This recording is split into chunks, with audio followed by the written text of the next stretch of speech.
하나님의 말씀 보겠습니다. 하나님의 말씀은 히브리서 3장입니다.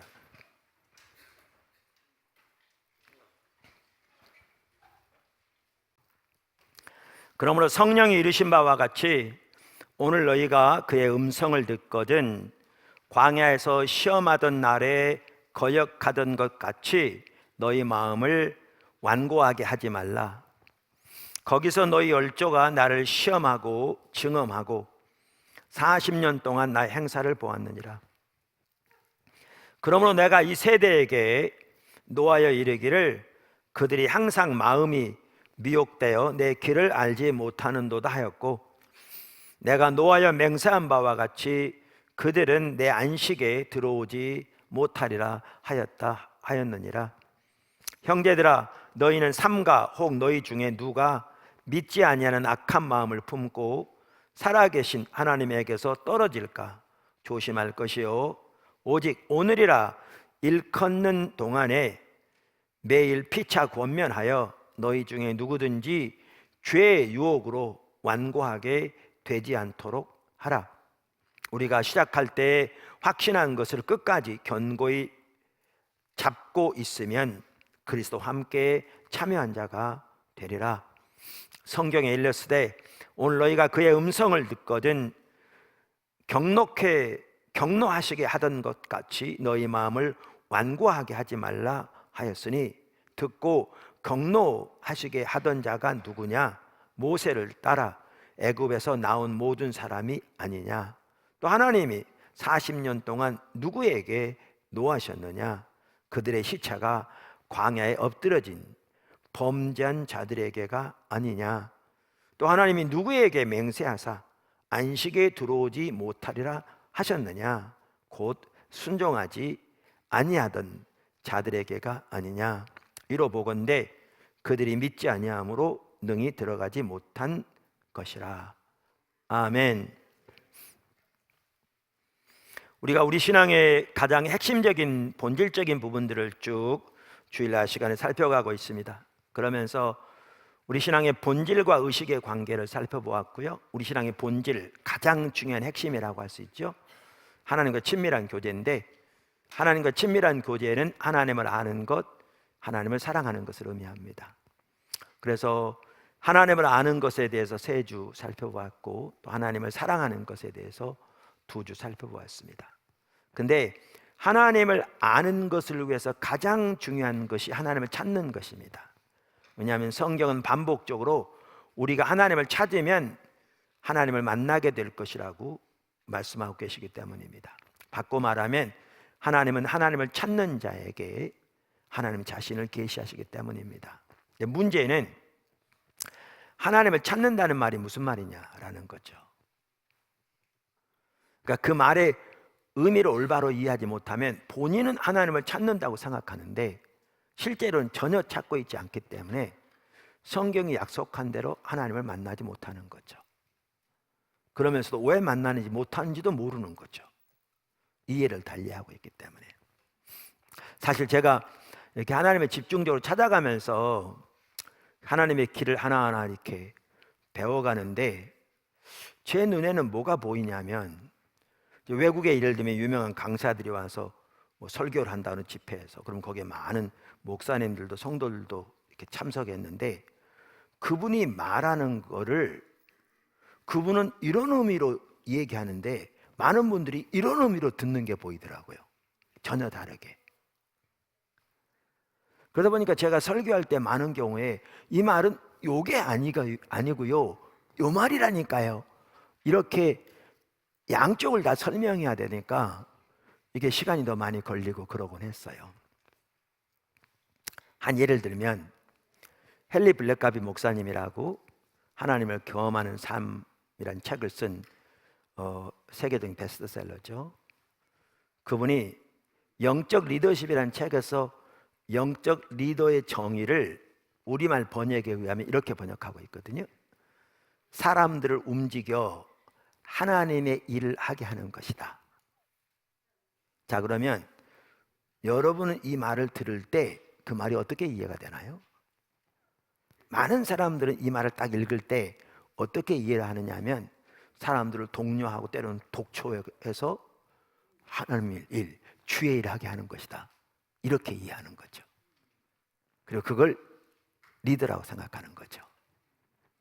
그런데 그 책 원래 그분이 쓴 영어 책에 보면요, 이게 뭐라고 돼 있냐면 사람들을 하나님의 아젠다, 하나님의 의제로 인도하는 것이다.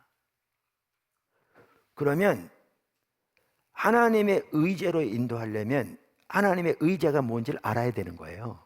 먼저. 왜냐하면 하나님의 의제가, 이 시대를 향한 하나님의 목적이 뭔지를 모르면 사람을 그리로 인도 못하잖아요. 그러니까 요한복음에 보면 예수님께서 반복적으로 말씀하신 게 뭐냐 하면 내 아버지의 일, 내 아버지의 일. 심지어 예수님은 내 아버지의 일을 행하고 마치는 것을 내 양식으로 삼았다고 말씀하시거든요. 근데 이제 예수님이 아버지라고 말하면 우리 입장에서는 많은 경우에 주의 일이잖아요. 근데 용어는 똑같이 쓰는데 이해는 다른 거예요. 예수님이 내 아버지의 일이란 말은 요한복음 5장 17절, 19절, 20절에 보아도 알 수 있듯이 나는 스스로 아무것도 할 수 없다. 나는 아버지가 행하신 걸 본다.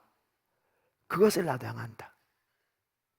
아버지가 아들을 사랑하셔서 아들에게 아버지 행하시는 것을 다 보이신다. 그러니까 예수님이 아버지 안에, 아버지가 예수님 안에 이 친밀한 교제 가운데 사셨다고 요한복음 반복적으로 말하고 있거든요. 예수님이 요한복음에서. 그러면 이 친밀한 교제 가운데서 아버지가 예수님에게 보이신 아버지의 일, 이게 예수님이 말하는 아버지의 일이었어요. 자기는 스스로 아무것도 할 수 없고. 근데 우리는 주의 일 그러면 뭐를 주의 일이라고 그러냐면 용어는 똑같은데 우리가 하나님으로서 계획해서 그 뜻이 이루어지도록 열심히 기도하고 열심히 봉사하는 걸 주의 일이라고 해요. 그러니까 용어는 같은데 완전히 다른 걸음이에요. 완전히 다른 거죠. 그러니까 아까 영적 리더십의 정의만 하더라도 그분이 말한 거는 하나님과 친밀한 교제 가운데서 하나님의 의제를 발견하고 하나님의 목적을 발견하고 하나님의 뜻을 발견하고 자신이 그 하나님의 의제를 향해 집중해 나갈 뿐만 아니라 다른 사람들을 그리로 이끌어가는 사람이 리더라는 거예요. 이 말인데 우리는 아까 그거를 읽으면서 어떻게 생각하냐면 우리가 열심히 사람들 독려하고 독촉해서 주의 일하게 하는 거다. 그 주의 일이라는 것은 우리가 소위 계획을 세워서 주의 일이라고 하는, 그러니까 완전히 다른 차원이 되는 거죠. 완전히 다른 얘기죠. 용어는 똑같은데. 제가 노아 예를 많이 드는데, 그러니까 하나님의 의지에 그러면 노아 같은 경우에는 하나님과 노아의 관계에서 하나님께서 그 시대의 인간의 죄가 하늘에 다 인간을 만드시 후회하시고 물로 모든 인간을 심판하시고 노아 가족으로부터 새로운 인류를 시작하시려고 방주를 짓게 하셨잖아요. 이걸 하나님이 누구에게 말씀하셨죠? 노아에게 말씀하셨어요. 그러니까 노아 입장에서 하나님의 의지는 이게 하나님의 의지예요. 이게 주의 일인 거예요. 문자 그대로. 근데 노아가 영적 리더인 게 분명한 게 뭐냐 하면요, 하나님이 노아에게 이 말씀을 하셨는데 이 일에 노아의 아내도 세 아들도 세 며느리도 동참했거든요. 이게 리더인 거죠. 하나님의 의제로 사람들이 이끄는. 이게 쉽지 않은 게 이게 하루 이틀에 지어진 것도 아니고 그 당시에 뭐 전기톱이 있는 것도 아니고 전기 대패가 있는 것도 아니고 나무 하나를 켜놓으라도 뭐 전기톱이 있어서 쭉 켜는 것도 아닌데 얼마나 많은 수고와 노력이 있었을 텐데 그 많은 기간 동안에 모든 가족들이 거기에 함께 했다는 것은요 엄청난 리더인 거죠.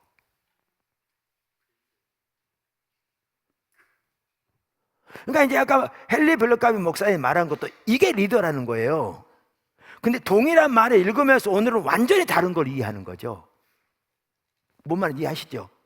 그러니까 제가 설명할 때 요 말이 아니라니까요. 이 말은 요 말이 아니고 이 말은 요 말이라니까요. 이렇게 설명해야 했어요. 하나님을 찾는 것도 똑같아요. 오늘 하나님을 찾는다 그러면 많은 사람들이 자기 필요와 목적을 위해, 자기 문제 해결을 위해, 자기 삶에서의 하나님의 도움을 위해 줄기차게 밤낮으로 하나님의 능력과 도움을 구하는 것을 하나님을 찾는다고 그래요. 때로는 날짜를 정해놓고, 때로는 금식하면서 그거 도와달라고 밤낮으로 기도하는 것을 하나님은 찾는 거라고 생각해요. 그래서 이렇게 부르짖으면 하나님이 크고 비밀한 것을 보이시겠다, 이렇게 말하는 거죠.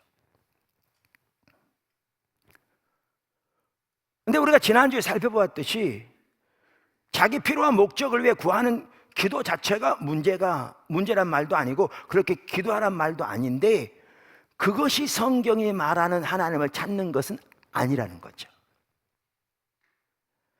그것을 우리는 광야 생활하던 이스라엘 백성들의 삶에서 아주 잘 보았습니다. 지난주에 잘 보았습니다. 그러니까 자기 필요와 목적을 위해 줄기차게 하나님의 도움을 구하는 그 자체가 잘못된 것은 아닌데, 문제는 하나님의 길, 하나님의 의중, 하나님의 목적에는 관심도 없이 그저 하나님 앞에 구하는 것이 자기 필요와 목적을 위한 하나님의 도움만을 구하는 거라면 그건 심각하게 잘못된 거죠. 그거는. 그리고 그 가장 심각성이 뭐냐? 지난주에 살펴본 대로 영적인 눈이 어두워진다. 영이 죽어간다. 영이. 이제 그 부분을 살펴봤습니다. 오늘은 이제 그 이어서 뭘 살펴보려고 하느냐면요, 이렇게 저는 이걸 하나님의 손을 구하는 삶이라고 생각하는데, 하나님의 목적과 뜻, 의중은 전혀 관계도 없이, 그러니까 관심도 없이 그저 하나님 앞에 오직 자기 필요와 목적을 위해 줄기차게 구하는 것이 하나님 앞에 구하는 모든 것인 삶, 이게 광야 생활 이스라엘 백성의 삶이거든요. 그러면 그 삶을 사는 사람들은 필연적으로 오늘 살펴보는 열매가 나타나게 돼 있어요. 그래서 광야 생활하던 이스라엘 백성들과 같은 삶의 필연적인 열매들을 살펴보려고 합니다.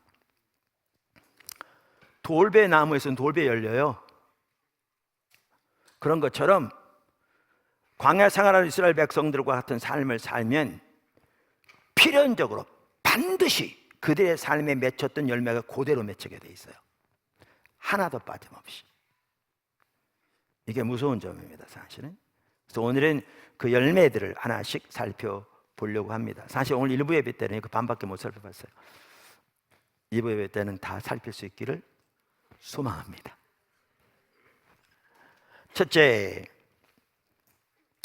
그들은 하나님의 길을 몰랐습니다.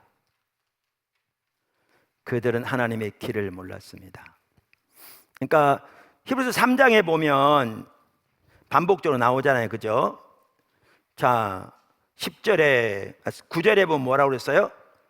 너희 열조가 몇 줄 띄고 40년 동안 나의 행사를 보았느니라. 내 행사는 뭘 말한다고요? 하나님의 능력의 역사를 말한다고요. 그러니까 예를 들면 애굽에서 10가지 재앙, 홍해가 갈라진 사건, 반석에서 물이 터져 마신 사건, 메추리 사건, 만나 사건, 신발과 의복이 닳지 않는 사건, 발이 부르트지 않는 사건, 환자가 한 명도 없는 사건, 이 모든 것들이 정말 놀라운 하나님의 행사였죠. 그들이 몇 년 동안 봤습니까? 40년 동안. 어떻게 보면 전무후무한 하나님의 행사를 경험했죠. 그러니까 예수님 바로 주변에 있던 몇몇 제자들을 제외하고는 이렇게 놀라운 하나님의 역사를 본 사람들이 드물죠. 특별히 이들은 40년 동안 하나님의 행사를 경험했죠.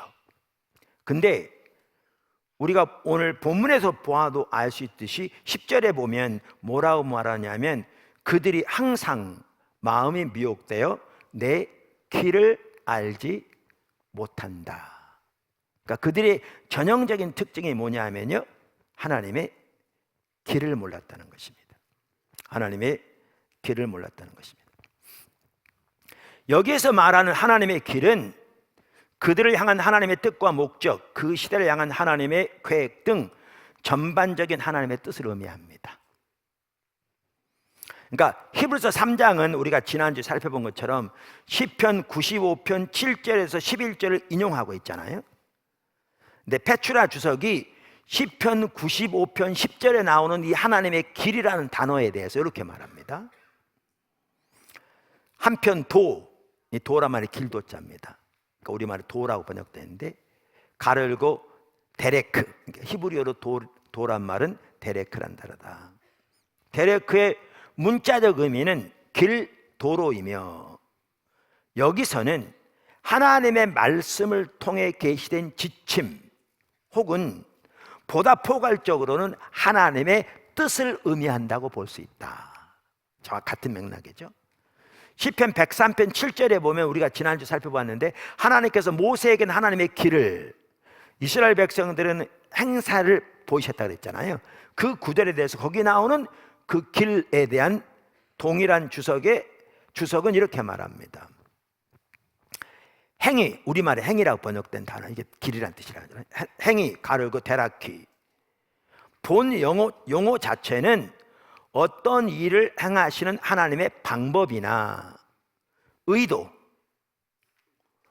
도덕적 성향, 성품 등을 뜻하지만 본 문맥상으로는 하나님의 은총을 받은 자가 그 후에 땅 위에서 살아가는 데 필요한 모든 규례들, 개인을 포함한 민족, 교회 공동체를 향한 전포괄적인 하나님의 경륜 등을 뜻한다. 이렇게 말하고 있습니다. 그러니까 제가 말한 것 같은 내용인 거죠. 우리가 이미 살펴본 대로 모세는 하나님의 길을 알기를 구했다고 그랬잖아요. 어디에? 출애굽기 33장 13절에. 그러면 거기서 하나님의 길을 알기를 구했다는 말은 무슨 말인가? 자, 보십시오. 우리가 이제 성경을 통해서 지금은 알아요. 왜냐하면 지금은 성경에 기록되어 있기 때문에. 우리는 하나님께서 전적인 하나님의 은혜와 긍휼로, 그리고 하나님의 능력으로, 그리고 이스라엘의 조상 아브라함과 이삭과 야곱에게 맹세하신 대로 그 약속을 신실하게 성취하셔서 애굽 땅에서 이스라엘 백성들을 건져내셨습니다. 잘 알듯이. 그리고 그들을 위해서 놀라운 하나님의 능력의 손을 펴서 역사하셔서 홍해를 건너게 하시고 시내산까지 인도하셨죠. 그러면서 거기에서 우리가 선교적 교회를 살펴보면서 살펴보았듯이 그들을 부르신 목적, 그들이 하나님 앞에서 안에서 가지고 있는 정체성과 역할 등을 그들에게 보이십니다. 그러면 하나님은 시내산에서 전 세계를 바라보시죠. 전 세계가 내게 속하였나니. 그러면서 이들을 부르시되 전적인 하나님의 은혜로 부르셔서 그들을 하나님의 특별한 소유 삼으시고 그들을 열방을 위한 제사장 나라로 삼으시고 거룩한 백성으로 삼으신 거죠. 그러니까 철저하게 하나님의 길을 따라 사는 반문화, 주변 문화와는 반대되는 대한공동체, 대한사회. 이렇게 살아감으로 하나님이 그 가운데 함께하사 하나님의 능력의 역사들의 넘침으로 매력적인 열방이 그걸 보고 하나님께 나오는 통로가 되어지는. 그래서 열방에게 제사장 나라로서 하나님을 그들에게 소개하고 그들을 하나님께로 인도하는 도구로 하나님께 쓰임받는 백성. 그래서 하나님은 그들을 부르실 때부터 열방을 바라보시는, 이게 그들을 부르신 거죠. 근데 지난번에 나눈 대로 이스라엘 백성들이 이러한 그들의 정체성과 역할을 감당하는 제사장 나라로서 하나님과 동행하는 삶을 살려면 애굽에서 살던 삶의 방식, 삶의 태도, 삶의 목적, 삶의 목표, 삶에 대한 이해, 이걸 가지고 그대로 살 수 있겠냐고요. 안 되는 거죠. 그래서 그들을 광야로 인도하셔서 그들을 빚으신 거죠. 우리가 본 것처럼 하나님 중심적으로 하나님의 부르심에 합한 사람들로 그들을 빚어가기 위해서 광야로 인도하신 거죠. 그리고 가나안 땅에 들으셔서 이스라엘을 그렇게 세우시기 원하신 거죠. 이게요, 지금 우리는 성경을 통해서 알 수 있는 하나님의 목적, 하나님의 의도입니다. 근데 그 당시 그들은 몰랐죠, 그거를. 그러니까 모세가 하나님 앞에 나가서 제가 하나님 앞에 은총을 입어서 하면 주의 길을 저에게 보여주세요. 이 말은 주님 지금 뭐하고 계세요? 왜 우리를 이리로 인도하고 계십니까? 이 가운데서 우리에게 원하시는 것이 무엇입니까? 하나님이 이루고자 하는 뜻이 무엇입니까? 지금 말씀드린 전반적인 하나님의 뜻, 하나님의 경륜, 하나님의 방법, 이것을 한마디로 하나님의 길로, 아까 지금 주석도 그렇게 변하듯이 그걸 알기를 구하는 거죠. 그래서 그 길로 행함으로, 그 뜻 가운데 행함으로, 그 목적 가운데 함께함으로 그걸 통해 하나님을 더 알기 원하는 거죠. 아까 출애굽 33장. 그래서 지속적으로 하나님과 동행하는 자리에 있길 원한 거죠. 우리가 이미 살펴봤습니다. 그런데 우리가 이미 살펴본 대로 이스라엘 백성들은 시편 81편 10절에 나는 너희를 애굽에서 인도해낸 여호와 하나님이니 너희가 입을 크게 열라. 그리하면 내가 채우리라 하였으나 너희는 내 말을 청종치 않고 나를 원치 않았다. 하나님의 길, 의중, 목적 전혀 관심조차 없었죠. 그들은 자기들의 당면한 목적, 목표, 문제에 놓고 그 해결만 원했죠. 하나님의 도움만을 원했죠. 그러니까 영이 죽어갔죠. 그러니까 영적인 눈이 죽어가니까 하나님의 길을 알아야 몰라요? 전혀 모르죠. 더 나아가 하나님의 길에 대해서는 관심조차 없으니까 하나님의 길을 전혀 모르는 거죠. 그래서 이스라엘 백성들의 특징의 가장 핵심은요, 하나님의 길을 몰랐다는 겁니다. 이게요, 저는 다른 모든 것의 출발점이라고 생각합니다. 저 개인적으로 그래서 성경에서도 이 부분을 가장 먼저 언급하고 있다고 저는 믿습니다. 저는 개인적으로. 미국이 낳은 가장 위대한 설교자요, 철학자라고 지금도 많은 사람들이 표현하는 조나단 에드워즈. 그분이 이렇게 말했어요. 제가 여러 번 언급하지만 어느 시대건 하나님께 쓰임 받으려면 하나님이 그 시대에 뭐하고 계신지를 주시해보고 그 일에 온 사람으로 동참해야 한다. 이게요, 정확하게 모세가 출애굽기 33장에 하나님 앞에 올라가서 구했던 그 기도입니다. 하나님 지금 뭐하고 계십니까? 주님의 의중이 지금 어디에 있습니까? 주님의 마음이 지금 어디에 있나요? 주님의 뜻이 뭔가요? 그래서 그 일에 함께함으로 하나님을 알고 하나님과 동행한 자리에 머물기를 원하는 거죠. 똑같습니다. 여러분, 우리가 올바른 신앙생활을 하려면 하나님의 길을 아는 게 필수입니다.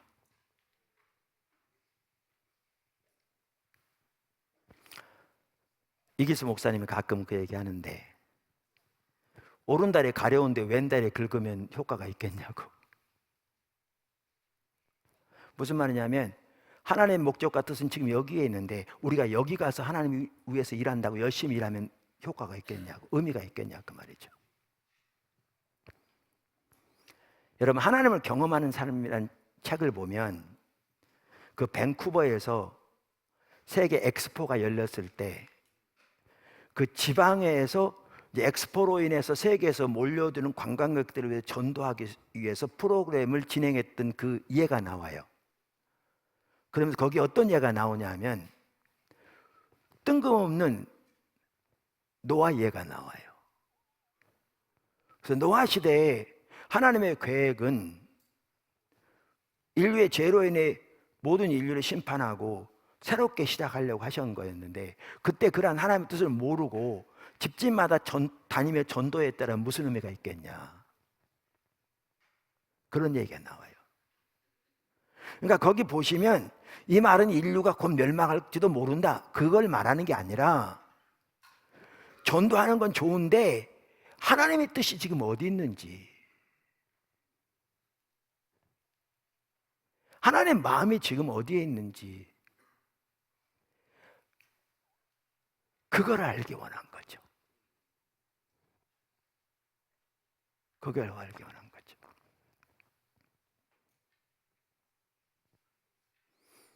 여러분, 기도만 하더라도요, 그저 우리가 아는 대로 그저 좋다고 생각하는 많은 것들을 위해 기도하는 것도 나름대로 의미가 있을지 모르지만, 가장 중요한 기도는 하나님의 뜻을 알아 그 뜻이 이루어지도록 기도하는 겁니다. 이걸 저는 선지자적 기도라고 부릅니다. 그 기도를 주님이 응답하십니다. 자세한 내용은 제 책에 있으니까 지금 다 설명할 수 없습니다.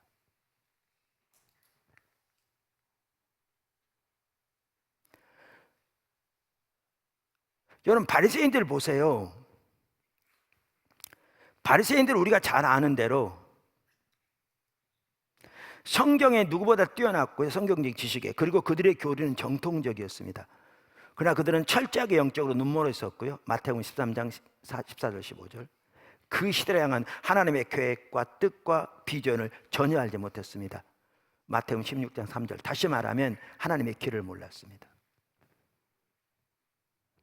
그러니까 하나님께서 그들이 묵상하고 암송하는 그 성경에 예언하신 대로 하나님의 메시아를 보내셔서 성경에 예언한 하나님의 구속을 이루고 계셨는데, 그들은 하나님을 섬긴다고 하면서 그 예수를 대적했습니다.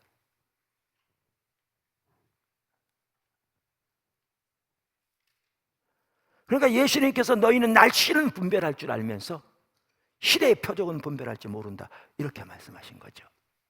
길을 모르는 거죠. 어떤 분들 이런 분들이 있습니다. 성경대로 하는 게 하나님의 길이지요.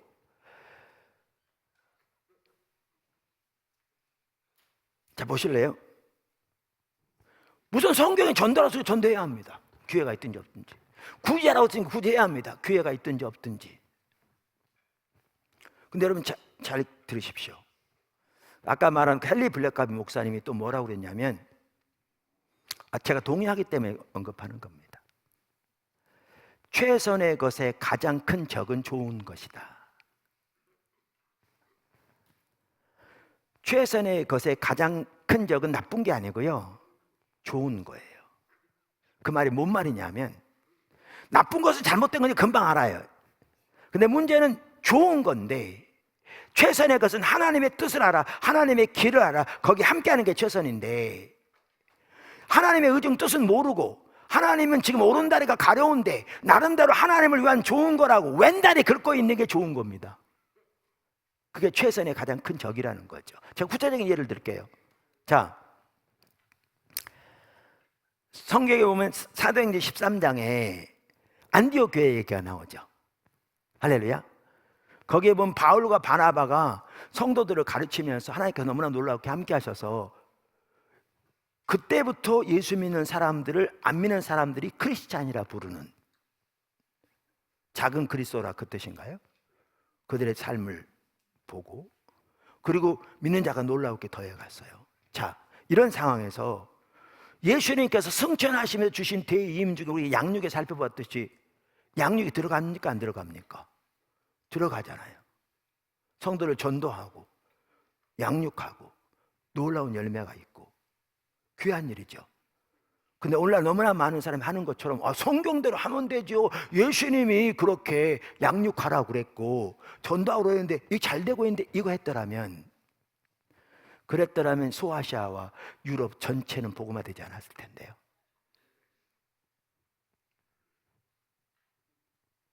그 복음화되지 않았을 텐데.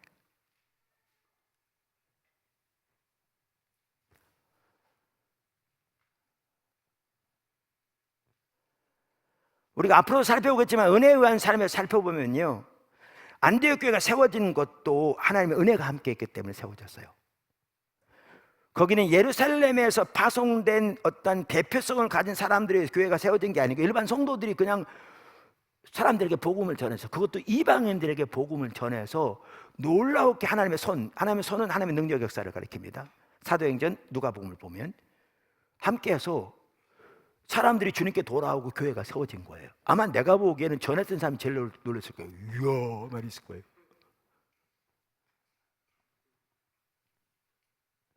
근데 하나님은 하나님의 은혜를 보내실 때 목적을 가지고 보내시거든요.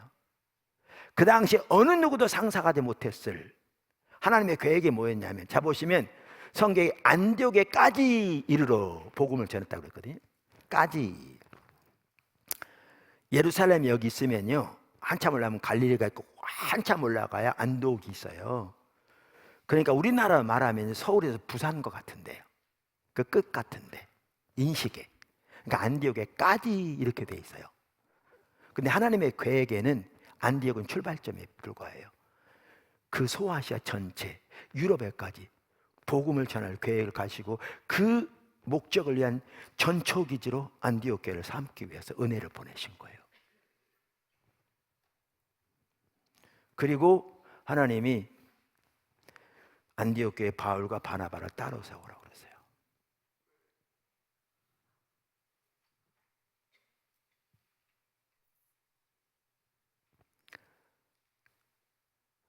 제가 최선의 것의 가장 큰 적은 좋은 것이라는 얘기 의미 이해하시겠죠? 근데 우리는 오늘날 하나님의 길, 의중, 이 시대를 향한 하나님의 목적, 때로는 이스라엘 백성처럼 전혀 관심조차 없고요, 그런 용어조차 들어본 적이 없어요. 그저 습관대로, 전통적으로 내려오는 대로 열심히 하면 될 줄 알아요.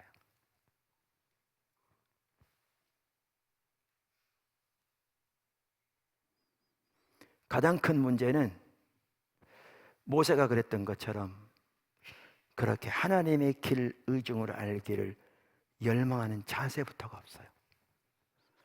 이스라엘 백성과 똑같이 자기 필요, 자기 문제 해결, 자기 목적을 위한 하나님의 도움만 줄기차게 구하는 거죠. 그리고 그것만 성취되면 그것으로 충분해요.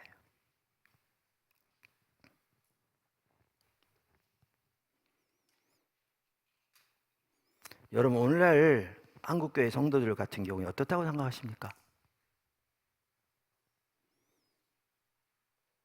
저는 적지 않은 사람들이, 아니 훨씬 더 많은 사람들이 광야 생활하던 이스라엘 백성들과 똑같은 상태에 있다고 생각합니다. 두 번째, 불신. 이것도 마찬가지예요. 제가 아까 하나님의 길을 몰랐다고 그랬잖아요. 이게 출발점이라고 그러는데, 하나님의 의중, 하나님의 뜻, 그걸 알아야, 그러니까 가정에서건 교회적으로건 하나님이 의도하시고 목적하신 바를 알아야 그 가운데 함께할 주님이 뒷받침하세요.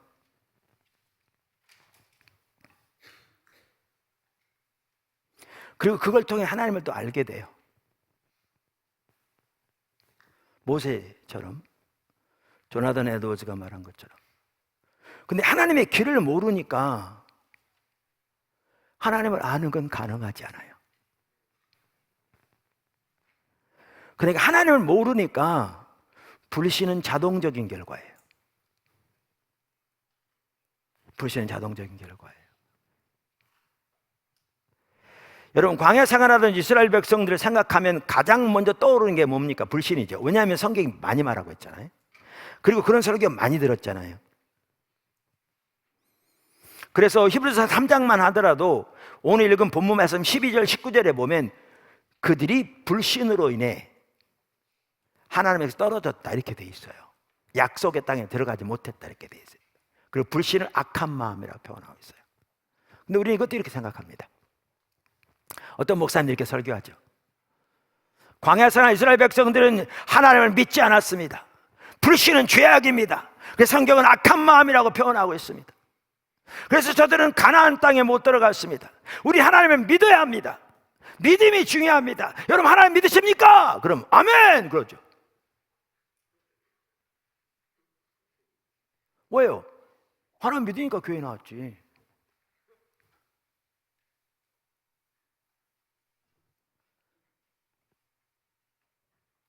아니, 하나님 믿으니까 헌금도 드리지.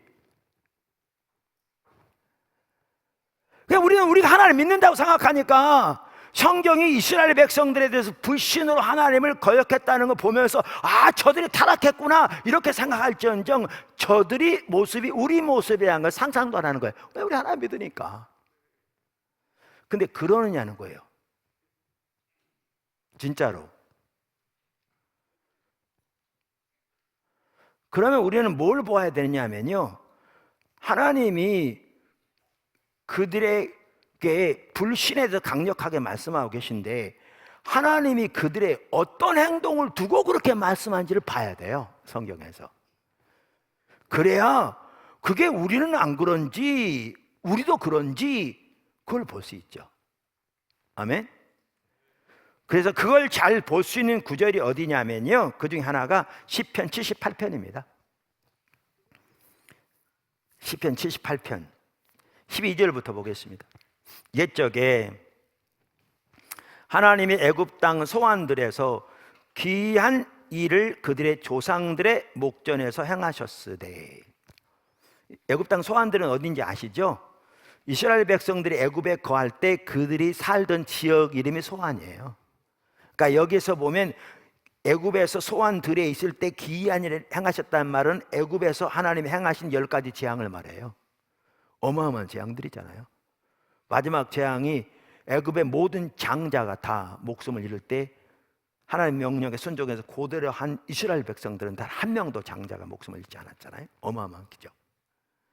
온 이스라엘에 흑암이 가득할 때 그들이 살던 소환 땅 고센들에만 빛이 비치는.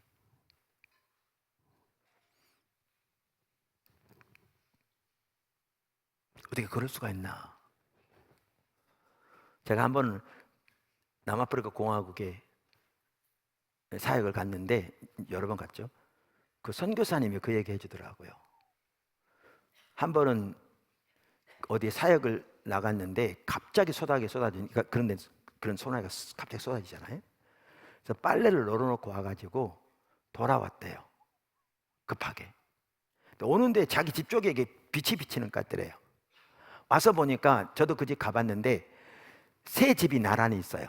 지붕은 다 연결돼 있고요, 중간에 칸은 막아져 있는데 세 집이 나란히 붙어 있어요. 근데 그분들이 사는 집이 가운데 집이야. 거기 마당에다 이걸 널어놨어. 근데 그 지역 온 천지가 비가 오는데 그 가운데 집만 비가 안 와. 거기만 빛이 나.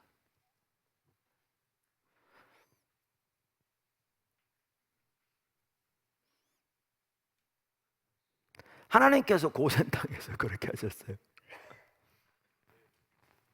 지금 그 얘기예요, 여기에. 13절, 그가 바다를 갈라 물을 무더기같이 서게 하시고 그들을 지나게 하셨으며. 홍해 사건, 엄청난 일이었죠. 낮에는 구름으로 밤에는 불빛으로 인도하셨으며, 불기둥과 구름기둥. 광야에서 반석을 쪼개시고 매우 깊은 곳에서 나오는 물처럼 흡족하게 마시게 하셨으며, 또 바위에서 시내를 내사 물이 강같이 흐르게 하셨으나. 무슨 말인지 아시죠? 반석에 물이 터진 사건. 제가 요르단 사역을 마치고요, 그 사막을 가봤어요. 진짜 황토 같은 사막인데 전체가 모래, 전체가. 그런데 그 사막 한가운데 갔는데 산처럼 솟아 있어요, 사막에. 근데 바위가 있는데 물이 솟아 있는 거기서부터 흘러내리더라고요.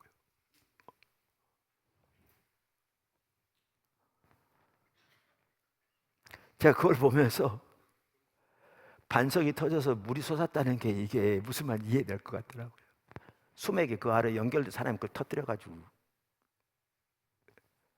먹게 한 거잖아요.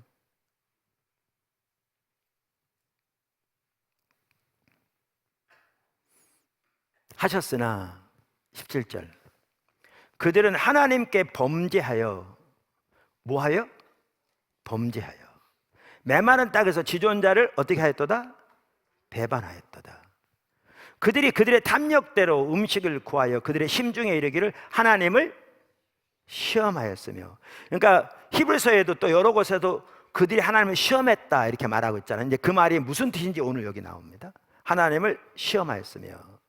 그뿐 아니라 하나님을 어떻게 하여 말하기를? 대적하여 말하기를. 하나님이 광야에서 식탁을 베푸실 수 있으랴. 보라, 그가 반석을 쳐서 물을 내시니 시내가 넘쳤으나 그가 능히 떡도 주시며 자기 백성을 위하여 고기도 예비하시라 하였도다. 그러므로 여호와께서 듣고 노하셨으며 야곱에게 불같이 노하셨고 또한 이스라엘에게 진노가 불타올랐으니, 어떻게 해요? 진노가 불타올랐으니, 화가 불타올랐으니, 그 이유는 어떻게 해요? 하나님을 믿지 아니하며 그 구원을 의지하지 아니한 연고로다. 여기에 보면 우리는 여기 성경에 지금 뭐라고 나와 있냐면, 성경에 하나님을 대적한다, 그 다음에 뭐죠? 지존자를, 하나님께 범죄했다, 지존자를 배반하였다, 하나님을 시험했다, 하나님을 대적했다, 이런 말들이 나오잖아요. 또 하나님의 진노가 활활 타오르겠다. 근데 이 모든 것들을 뭘 두고 말씀하시는 거예요? 불신을 두고 말씀하시는 거예요. 그러니까 불신이 만큼 죄예요. 그러니까 아까 히브리서는 믿지 않냐는 악한 마음이라고 표현하고 있는 거죠. 불신을 두고 말씀하신 거예요. 자, 그런데 여기 78편은 지금 어떤 사건을 두고 말씀하시는 거예요? 여기에 보면 아까 읽었잖아요. 아까 저들이 하나님을 대적하여 말하기를 하나님이 광야에서 식탁을 베푸실 수 있으랴, 반석을 쳐서 물을 내시는 시내가 넘쳤으나 떡도 주시며 고기도 예비하시랴 하였도다. 지금 이 사건을 두고 하는 거잖아요. 그러니까 무슨 사건이에요? 만나 사건과 매출 사건. 자, 그러면 하나님이 지금 저들의 어떤 행동을 두고 이렇게 말씀하셨는지를 보려면 이 사건으로 가봐야 돼요. 그렇죠? 그럼 매출 사건 놔두고 만나 사건이 어디 기록되어 있냐면 출애굽기 16장에 기록되어 있습니다. 그럼 그리로 가봐야 돼요.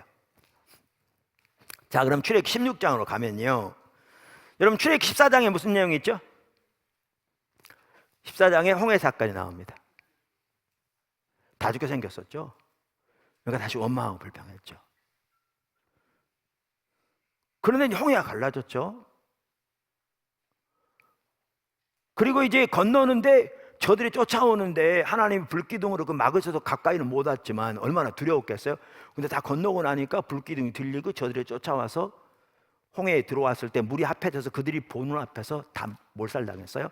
15장에 뭐가 나오느냐? 하나님을 찬양하며 노래해요. 15장에. 그리고 16장에 나와요. 16장에. 지금 어디 갔어요? 신광야에 갔어요. 근데 어떤 일이 생겼죠? 먹을 게 떨어졌어요. 그때가 성경에 보면 애굽에서 나온 지 45일째 되는 날이라고 됐어요. 그러니까 그동안 뭘 먹었는데요? 애굽에서 먹을 거 가져와서 먹었죠. 그러니까 출발한다고 준비하라 그러니까 아마 바리바리 쌌겠죠. 그동안에서 45일 동안 먹었어요. 근데 떨어진 거죠. 저는 그 광야는 안 가봤는데요, 성지순례 다녀온 분에게 물으니까 거기는 새카맣게 타버린 돌덩이만 있대요. 풀 한 폭이 나무 한 폭이 없어요.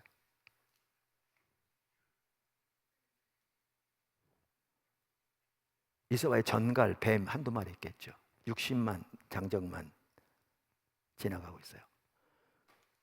땅도 없고요, 땅이 있는들 물도 없고요, 땅과 물이 있는들 씨앗도 없고요, 그게 있는들 지금 다 이미 떨어져서 언제 키워가지고 언제 먹어요. 애들은 배고프다고 울기 시작해요. 아무리 돌이켜봐도 또 애굽으로 돌아갈 수도 없어요. 왜냐하면 강이 다시 합해져 버렸거든요. 살아날 길이 없어요. 여러분 같으면 어떻게 하시겠어요? 하나님 믿으시는 여러분, 믿으신다면서요?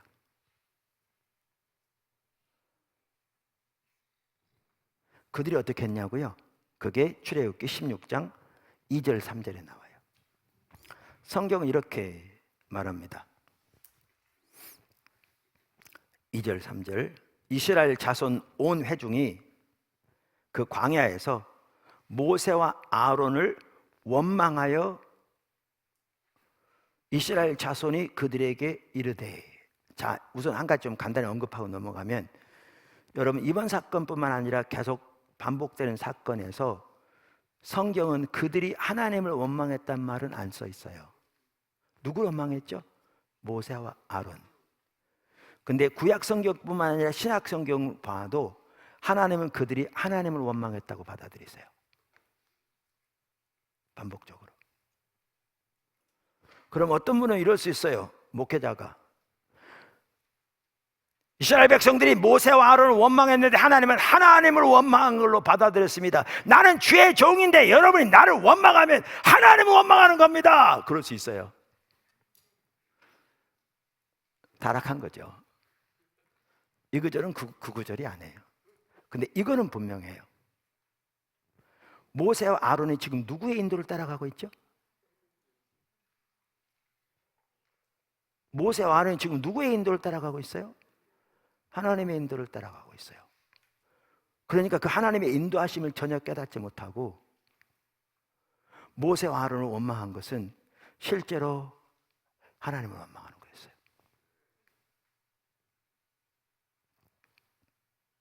실제로. 자, 그러면서 이렇게 말합니다. 성경에 2절, 3절 이스라엘 자손이 그들에게 이르되 우리가 애굽 땅에서 고기 가마 곁에 앉아있던 때와 떡을 배불리 먹던 때에 여호와의 손에 죽었더라면 좋았을 것을 너희가 이 광야로 우리를 인도하여 내어 이 온 회중이 줄여 죽게 하는도다. 근데 이 사건을 두고요, 아까 성경에 보면 저들이 하나님을 대적했다, 하나님을 배반했다, 하나님의 분노가 활활 타오르게 했다, 하나님을 시험했다, 하나님을 거역했다, 이렇게 말해요. 이 사건을 두고 이걸 보셔야 돼요. 그러니까 우리가 이건 뭘 볼 수 있냐면 홍해 앞에서 그들이 똑같이 했거든요. 홍해 앞에서.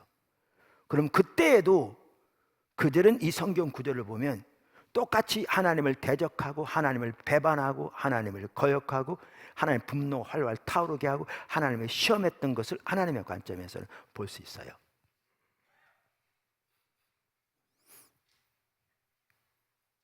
여러분, 제가 물어볼게요.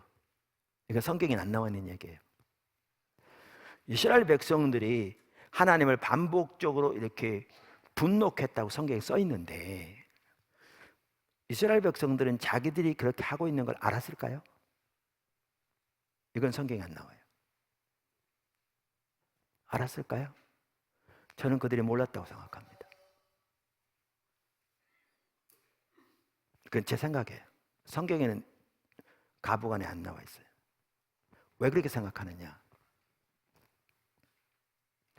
어느 누가 자기가 반복적으로 하나님을 그렇게 분노케 하는 걸 뻔히 알면서도 그렇게 하겠어요? 하나님 백성이라는 사람들이. 그러니까 몰랐다고 생각합니다. 또 하나 보세요. 홍해 앞에 왔을 때 다 죽게 생겼잖아요.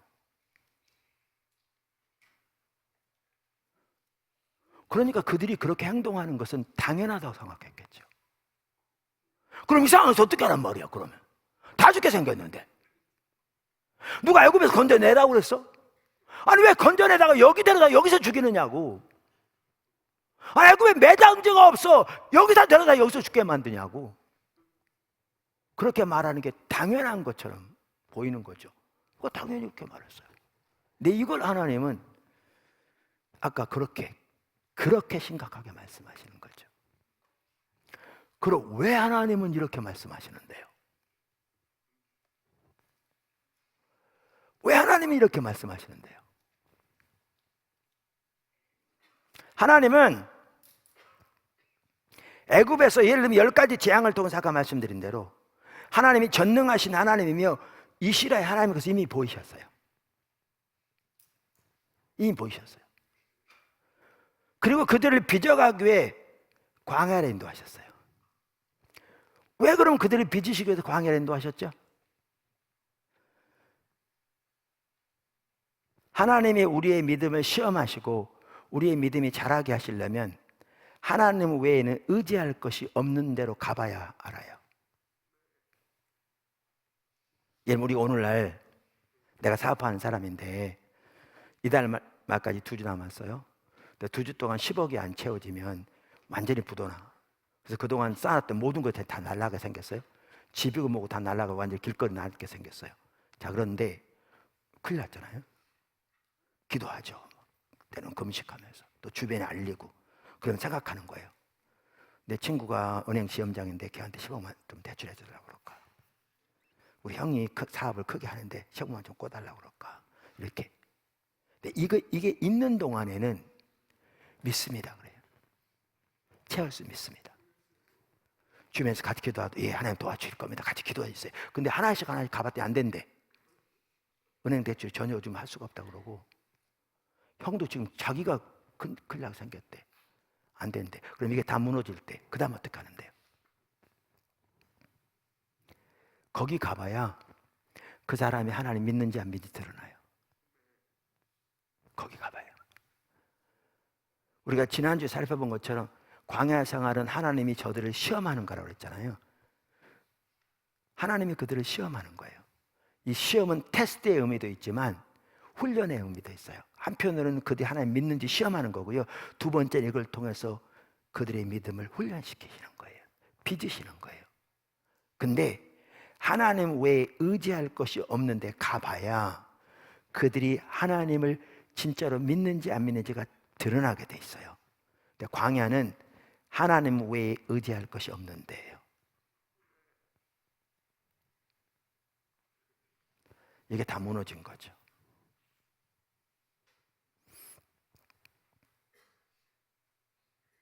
그럼 하나님 입장에서는 하나님이 이미 애굽에서 그들이 하나님이고 전능한 하나님을 보이셨어요. 올라오르로 말하면 십자가를 통해 하나님의 사랑 능력을 다 보이셨어요.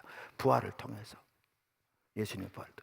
그리고 그들이 하나님을 신뢰함으로 하나님이 지시를 기다리기를 기대하셨어요. 믿음으로 하나님 신뢰함으로. 하나님의 의지에 자라나도록. 근데 그들은 전혀 하나님을 몰랐어요.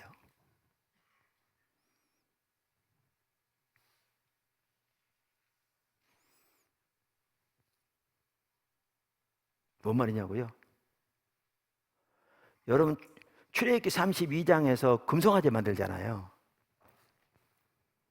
모세가 시내산에 올라가서 하나님과 교통하고 거기서 십계명도 받고 그럴 때. 근데 그들이 금송아지 만들 때 한 말 보셨어요?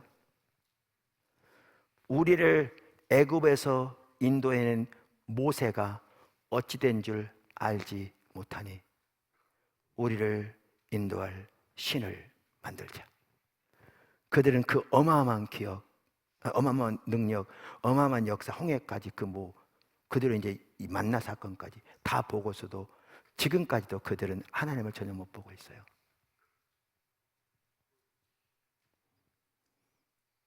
모세만 보고 있어요.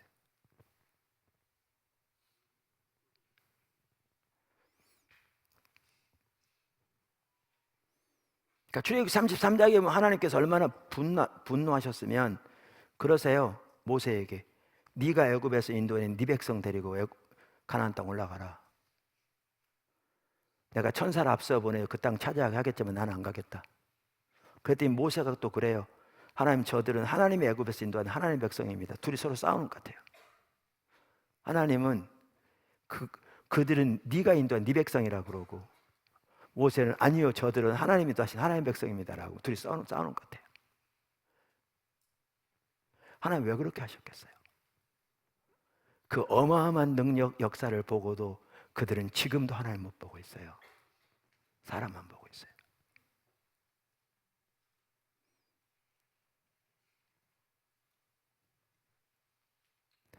여러분 아까 하나님 믿습니까? 그럼 아멘 하는 성도들 중에서도요. 오늘날 대부분의 성도들은 저들이 처해 있던 상황의 100분의 1만 닥쳐도 저들보다 더 했으면 더 했지 덜 하잖아요. 그러면서 믿는다고 생각해요. 여기서 말하는 믿음이 뭔지를 모르니까요.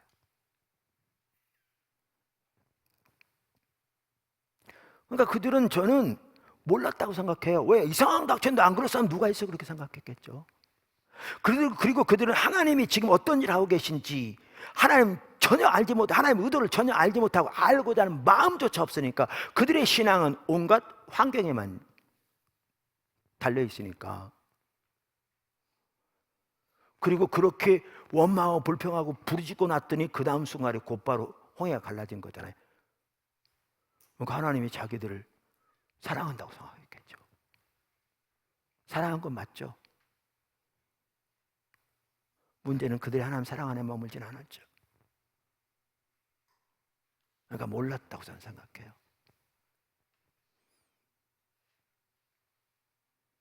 근데 하나님은 그렇게 하나님 자신을 보이시고 그들이 하나님을 의지하고 서기를 기다렸는데,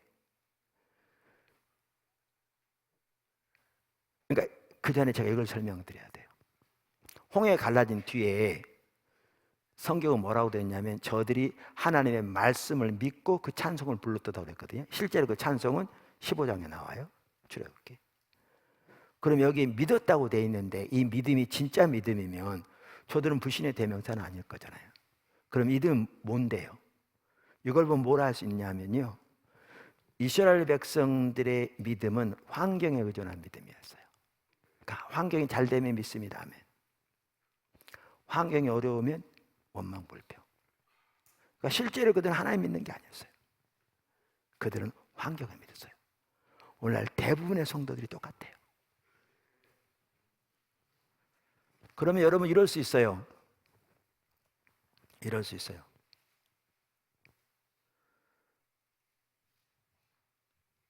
아니, 그러면 그 상황 닥칠 때 그럼 어떻게 하란 말이냐? 그럴 수 있어요. 근데 여러분 이거 기억하세요? 믿음은요, 환경에 의존하지 않아요. 참된 믿음은 하나님과 관계에 의존해요.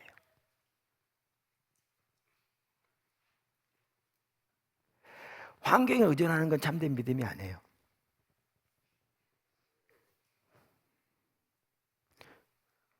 예를 들면 모세를 보면 알아요. 홍해 앞에 왔을 때 그 상황 이미 알잖아요. 바로의 최정예 부대가 코앞에까지 따라와 있고 앞에는 홍해. 우리가 이면을 살펴봤죠. 이번에도 도망갈 길이 없어서 다 죽게 생겼어요. 그랬더니 그들에게 어떻게 했습니까? 아까도 말한 대로 성경에 이렇게 돼 있죠.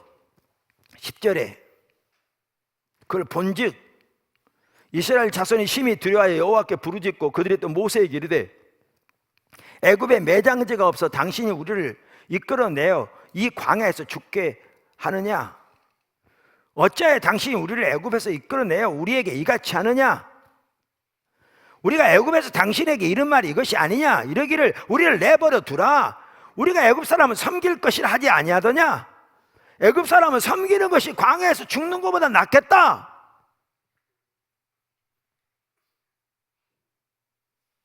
이걸 두고 아까 하나님은 그렇게 표현하신 거예요.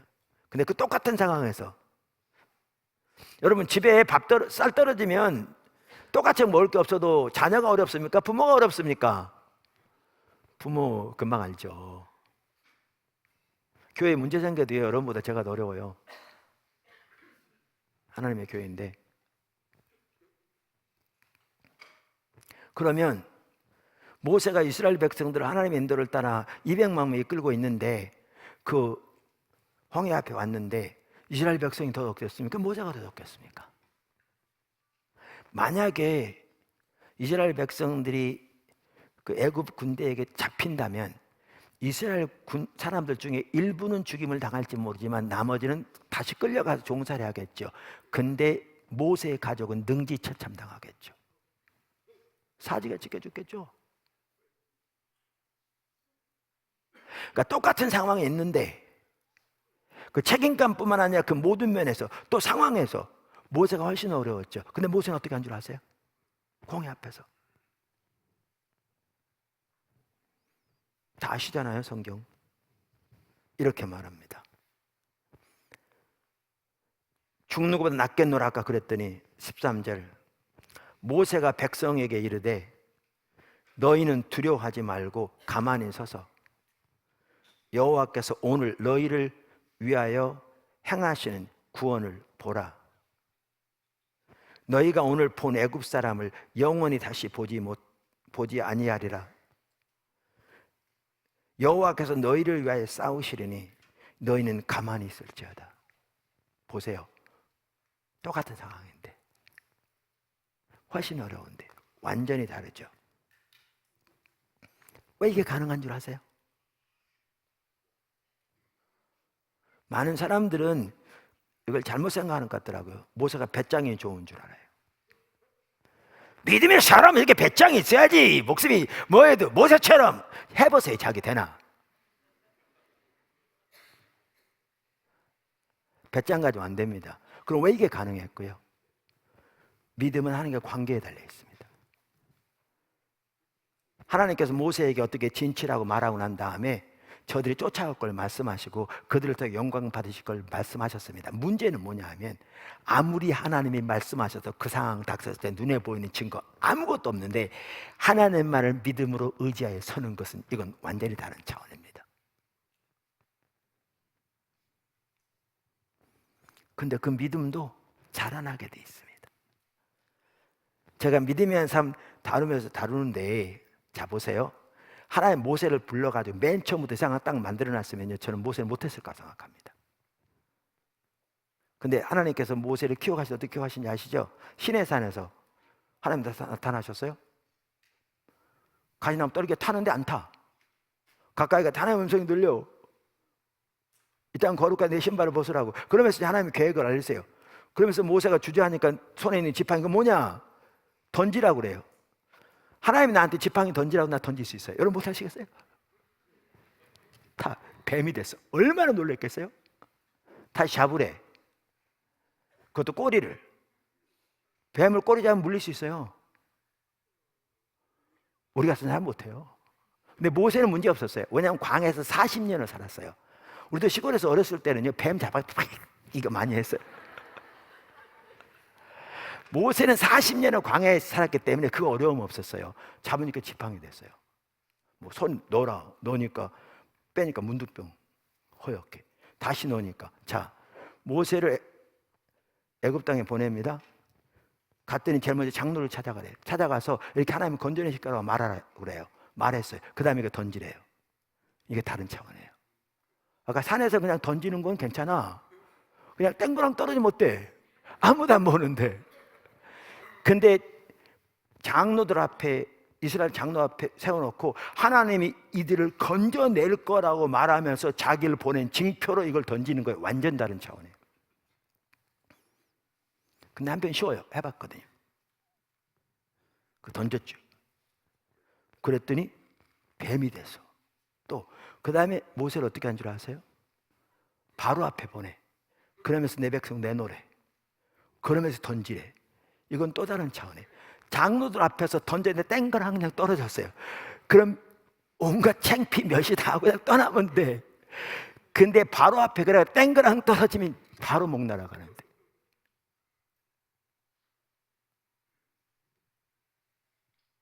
남편이 해봤잖아요. 이렇게 주님과 동행하면서 믿음이 자라났기 때문에 홍해 앞에서 그게 가능했어요.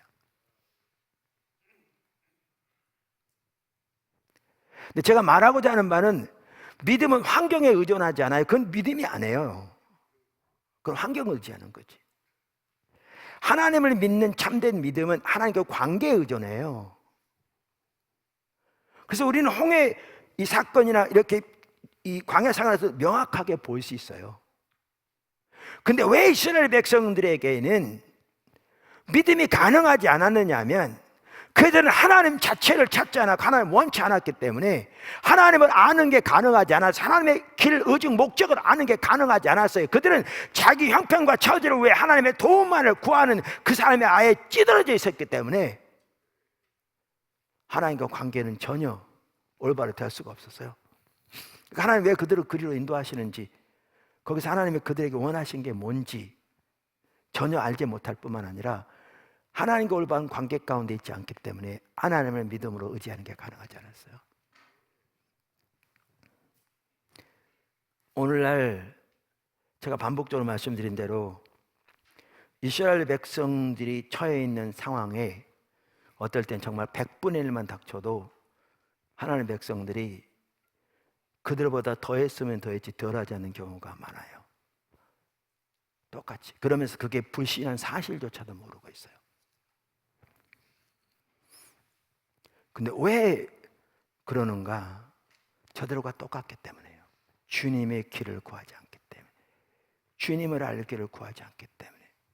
모세가 구했던 것처럼, 조나단 에드워즈가 말했던 것처럼 그렇게 하나님의 길 의중을 알아 그 가운데 함께함으로 하나님을 알고 하나님과 동행하는 자리에 있기 위해서 그렇게 주님을 찾는 그 삶이 그들에게 없기 때문에, 주님과 올바른 관계 가운데 거하지 않기 때문에 하나님을 믿음으로 서는 건 가능하지 않는 거죠.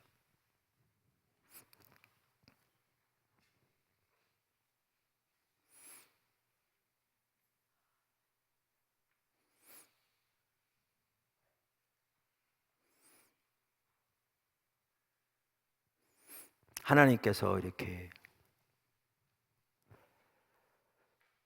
그들이 불신으로 하나님을 대적하니까 하나님 분노하시잖아요. 아까 살펴본 것처럼. 근데 하나님 다시 인내하시고 또 기회를 주세요. 그게 이제 먹을 게 없는 것이고요. 다시 저들이 불신으로 하나님을 대적하니까, 반응하니까 분노하시지만 다시 또 기회를 주세요. 그게 물이 없는 것 등등. 그렇게 해서 가데사 바네아에서 정탐꾼을 보낼 때가 성경의 10번째라고 되어 있어요. 하나님이 그들에게 10번이나 기회를 주시면서 인내하시면서 그들에게 하나님 의지하라고, 하나님 중적인 삶으로 돌이키기 원하셨는데 그들이 끝내 돌이키지 않으니까 하나님이 최종적으로 저들을 흩으시기로 결정하세요. 그들을 향한 하나님의 계획은 광야에서 죽는 것이었어요. 그들은 죽는 날까지 만나를 먹고 반석에 터진 물을 마시고 신발이 닳지 않고 의복이 닳지 않았지만 하나님의 계획에서는 제외됐어요. 그리고 그 기간 동안 하나님은 다음 세대를 세웠어요.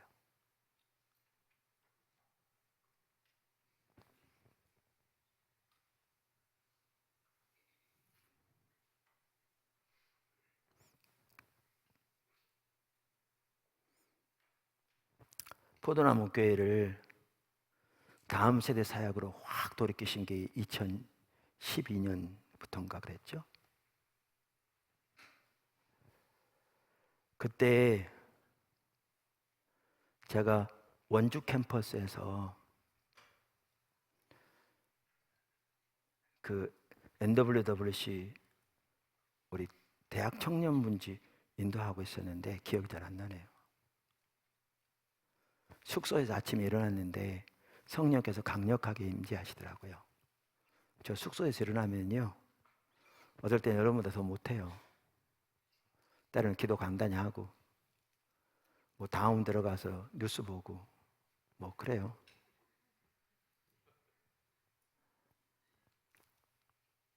물론 어떨 때 책 쓰기도 하고 그렇지만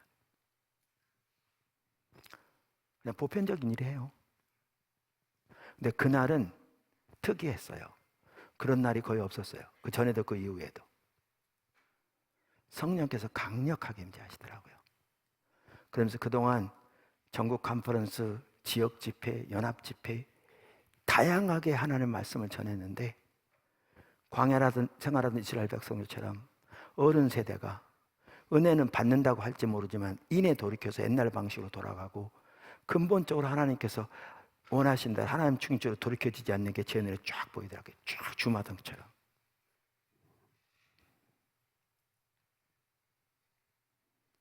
그러면서 주님이 다음 세대에 말씀하셨어요.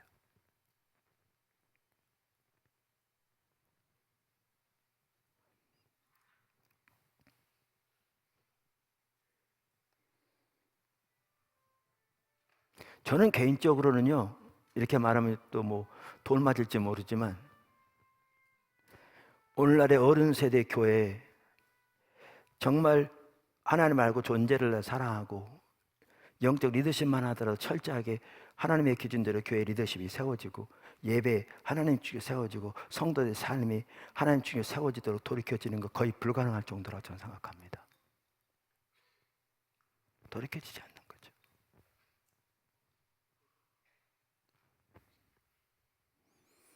그래서 귀에 되는 대로 여권지원제를 섬길지 모르지만, 그래서 저는 우리의 다음 세대를 목회자만 하더라도 어렸을 때 근본적으로 하나님 중심적으로 하나님과 관계, 예배, 영적 리더십, 사역 모든 면에서 성경이 말하는 하나님의 길로 무장해서 그렇게 하나님 중적인 교회가 세워지도록 자신의 삶을 걸고 순종할, 저는 이렇게 자신 있게 말할 수 있거든요. 어떤 분들은 그래요. 비즈니스를 하나님 중적으로 세우는 게 쉽지 않다고. 쉽지 않죠. 제가 한마디 해볼까요? 교회를 하나님 중적으로 세우기도 비즈니스를 하나님 중적으로 세우는 건 못지않게 어려워요. 해보세요. 쉽게 되는지. 너무나 인본주의로 가버렸으니까요. 거짓 신앙책을 팽배하니까요. 그런 상황에서 젊은이들이 정말 하나님의 길이 그러하니까 선택의 여지가 없어서 자신의 모든 걸 걸고 하나님만 의지해서 교회를 가장 기본적 기초적인 것부터 하나님 중적으로 세워갈 그런 일꾼들이 세워지고 전국에 그런 사람들이 세워지면 쉽지 않아요. 5년, 10년이 걸 수도 있지만 그렇게 주님만 의지하고 찾고 주님의 지혜로와 인도를 구하고 주님의 인도를 따라 순종해 가다 보면 하나님이 뒷받침하고 세우기 원하실 텐데, 그렇게 교회들이 세워질 때 저는 비로소 한국 교회는 돌이켜질 거라고 생각합니다. 그때 가야.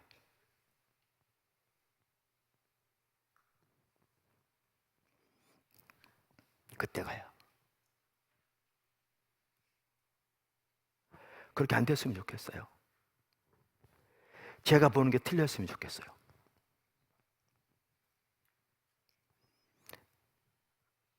제가 보는 게 틀려서 그냥 좀 기도하면 교회가 확 바뀌고 성도의 삶이 바뀌고 리더십이 바뀌고 중직자들이 바뀌고 삶의 모습이 바뀌고 태도가 바뀌고 관계가 바뀌고 예배가 바뀌고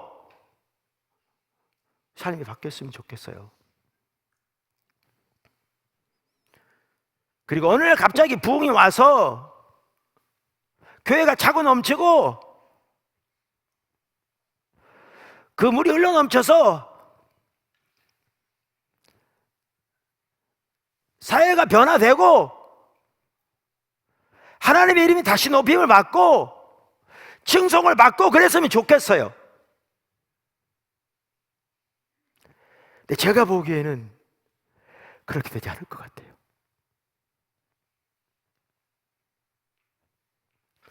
너무나 인본주의에 찌들어져 있는데 성도들의 삶이 하나님의 길이 뭔지 관심조차 없는데,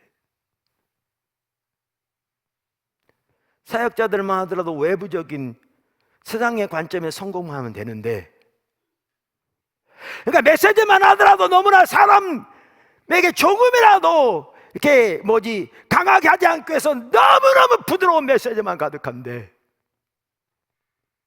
어떻게 돌이켜지냐고요.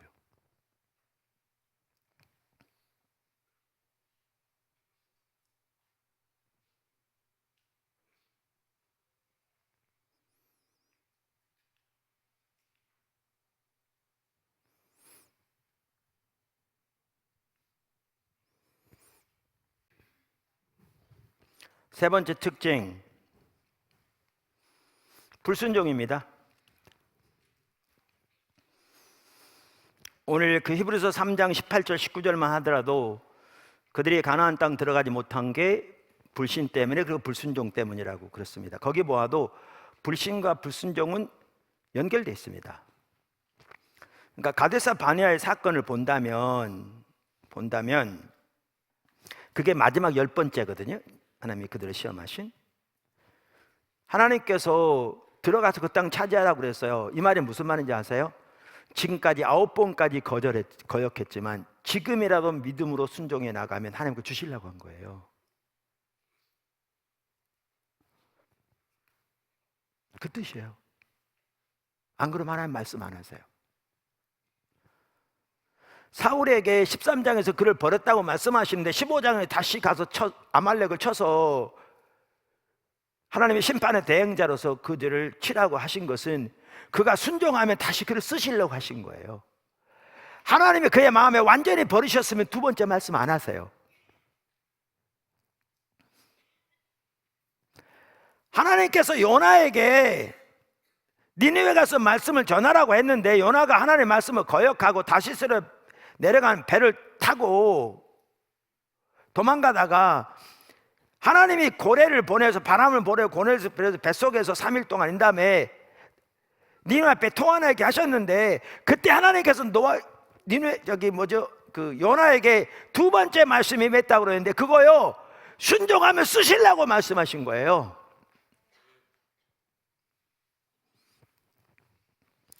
하나님이 그를 안 쓰시려고 계획하셨으면 더 이상 말씀 안 하세요. 그러니까 사울의 경우에 두 번의 기회를 주셨는데도 그가 돌이키지 않으니까 여러분 아세요? 그 다음부터 하나님 전혀 말씀 안 하세요. 어떤 통로로도. 그러니까 나중에 사울은 신접하는 자에게 찾아가요.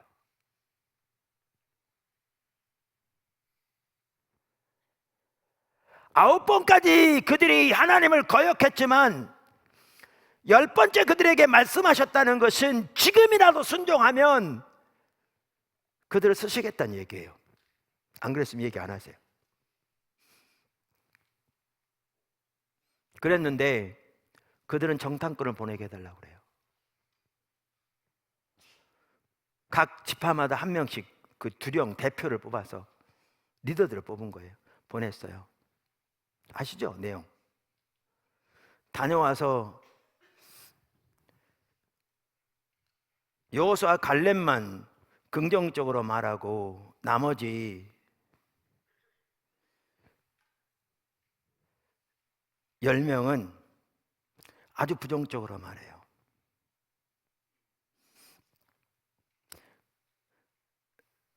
그 땅은 거두미를 삼키는 땅이요 백성은 신장이 장대한 자들이며 거기서 네피림의 후손인 아낙 자손 거인들을 보았다. 우리 스스로 보기에도 우리는 메뚜기 같았다. 이거는 등에다 휘발유통 치고 불 속에 뛰어드는 것 같다. 그랬더니 여러분 똑같은 자기중심적인 불신을 가지고 있는 사람들은요 불신의 말에 금방 오염됩니다. 유유상종이라는 얘기가 있어요. 그래서 제가 그 얘기 가끔 하잖아요. 여러분이 신앙생활 하는데 여러분 주변에는 맨날 이렇게 교회나 목회자나 대해서 불평하는 사람만 모인다. 그러면요 여러분 자신을 살펴보셔야 돼요. 영적인 법칙엔 유유상종이 있어요. 금방 오염되잖아요. 그러니까 또 원망하고 불평합니다. 그랬더니 그게 10번째였습니다. 하나님이 드디어 최종적으로 결정하십니다. That's it. 그만. 그 다음에는 그들이 회개하고 잘못했다고 뉘우치고 쳐들어가지만 아무런 효력이 없었습니다. 주님이 더 이상 함께하지 않았습니다. 근데 보십시오. 왜 순종 못한 줄 아세요? 믿음이 함께하지 않으니까 순종이 가능하지 않은 겁니다.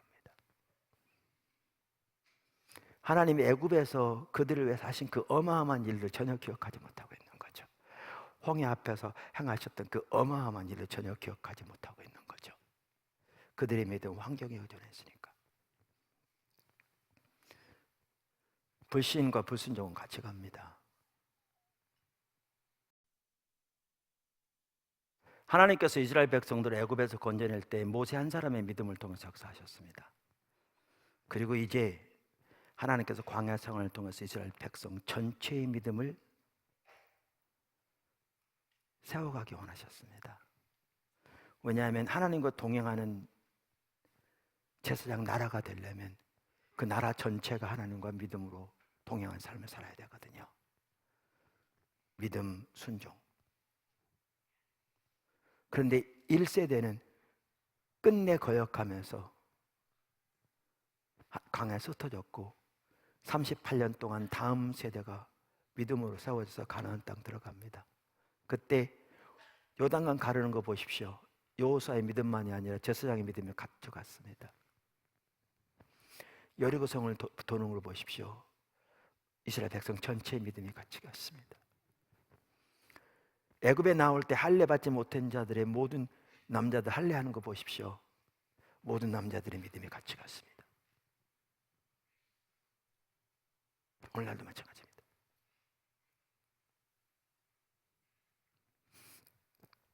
넷째, 그들은 하나님의 음성을 거역했습니다. 시편 95편과 히브리서 3장 모두 하나님께서 광야 생활하던 이스라엘 백성들을 본보기로 삼아서 그들을 경고하면서 첫 마디가 뭐였냐면, 이스라엘 광야 생활하던 너희 조상들처럼 성령께서 말씀하실 때 마음을 완고하게 하여 거역하지 말라는 거였습니다.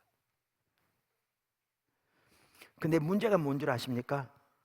가장 근본적인 문제는 그들의 완고한 마음이었습니다. 그러니까 성령의 음성을 들을 수가 없었습니다. 무슨 말이냐고요? 여러분, 광야 생활하던 이스라엘 백성들만 하더라도요, 이사야서 63장 9절에 보면 이렇게 되어 있습니다. 그들의 모든 환난에 동참하사 자기 앞에 사다로 하여금 그들을 구원하시며 그의 사랑과 그의 자비로 그들을 구원하시고 옛적 모든 날에 그들을 드시며 안으셨으나 그들이 반역하여 주의 성령을 근심하게 하였으므로 그가 돌이켜 그들의 대적이 되사 친히 그들을 치셨더니 백성이 옛적 모세의 때를 기억하여 이르되 백성과 양떼의 목자를 바다에서 올라오게 하시니가, 홍해 사건을 말하죠. 이제 어디 계시냐?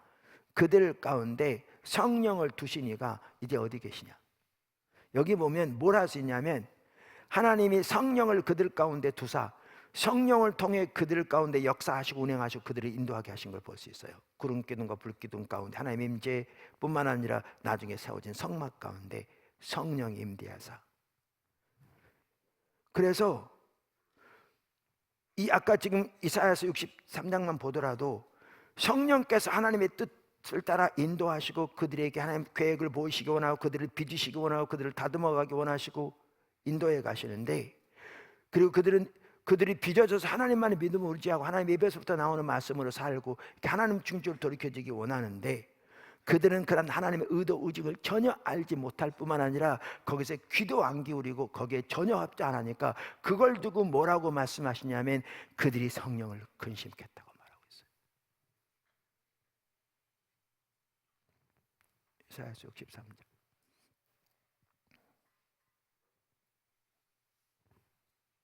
우리가 잘 아는 대로 신약 성경에 보면 에베소 4장 30절에 하나님의 성령을 근심하게 하지 말라.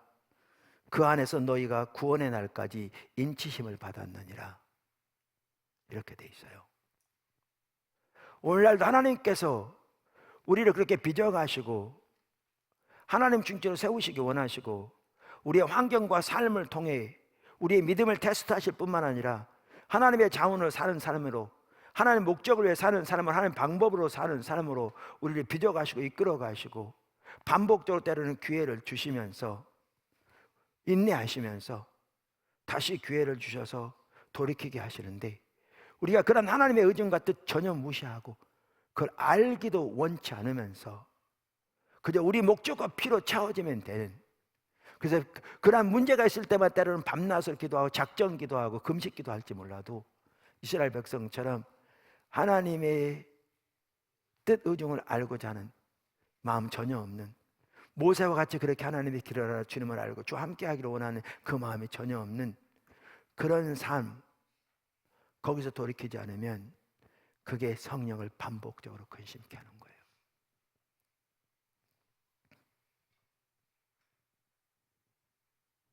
반복적으로. 그게 완고한 마음이에요. 그게.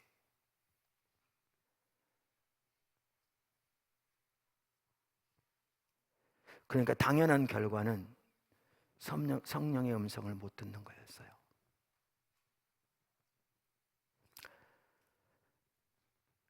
시간이 돼서 제가 간단히 요약할게요. 나머지 여러분 바리새인들 보세요. 반복적으로 그들의 예를 들어서 식상할지 모르지만 어떨 땐 우리의 모습이 다 그들과 똑같아요. 그들은 성경 잘 알았어요. 우리는 성경마저도 몰라요. 많은 경우에. 그들의 성경 지식이 경통이었어요. 근데 하나님이 그 시대에 강력하게 말씀하고 계셨어요. 보세요. 성경을 통해서 말씀하셔서 이사야가 너에 대하여 잘 예언하였도다. 이사야가 너에 대하여 잘 예언했다. 이 말 뭔 말인지 아십니까? 하나님이 그들이 성경이라고 믿고 받아들이는, 암송하고 묵상하는 성경을 통해서 강력하게 말씀하고 계셨다는 거예요. 예를 들면 이사야서 똑같은 상황이었거든요. 목이 터지라 외치고 계신 거죠. 너희 예배가 지금 이런 상태야. 너희가 지금 하나님을 떠나 있어. 너희가 하나님께 돌아와야 돼. 너희가 영적인 눈이 지금 멀어 있어. 강력하게 촉구하고 계신 거죠. 침례 요한을 통해서 말씀하고 계셨어요. 예수님을 통한 하나님의 기적이 예수님을 증거하고 계셨어요. 하나님의 아들이 이 땅에 오셔서 말씀하고 계셨어요. 근데 그들은 이 통로를 단 하나의 통로를 통해서도 하나님의 음성을 못 들었어요. 성경은 잘 아는데. 그러니까 요한복음 5장 37절에 바로 다음 절에 보면 너희가 성경에서 영생률을 얻는 줄 생각하고 성경을 상고하거니와 37절에 너는 한 번도 그분의 형용을 보지 못했고 그분의 영광을 보지 못했고 한 번도 그분의 음성을 듣지 못했다. 성령의 음성을 듣지 못했어요. 하나님의 의중을 깨닫지 못했어요. 여러분은 어떠신가요? 주일날 빼놓고 교회는 빼놓지 않고 올지 몰라도 여러분은 지금 어떠신가요? 여러분은 지금 여러분의 삶을 빚어가시고 인도에 가시 하나님의 음성을 듣고 계신가요?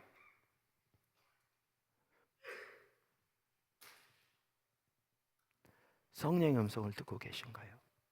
성경을 통해서, 때로는 목회자를 통해서, 설교를 통해서, 때로는 기도를 통해서, 때로는 성령께서 여러분의 마음에 강력하게 촉구하시는 내적 음성을 통해서 다양한 방법으로 때로는 교회를 통해서 말씀하고 계시는 성령의 음성을 듣고 계신가요?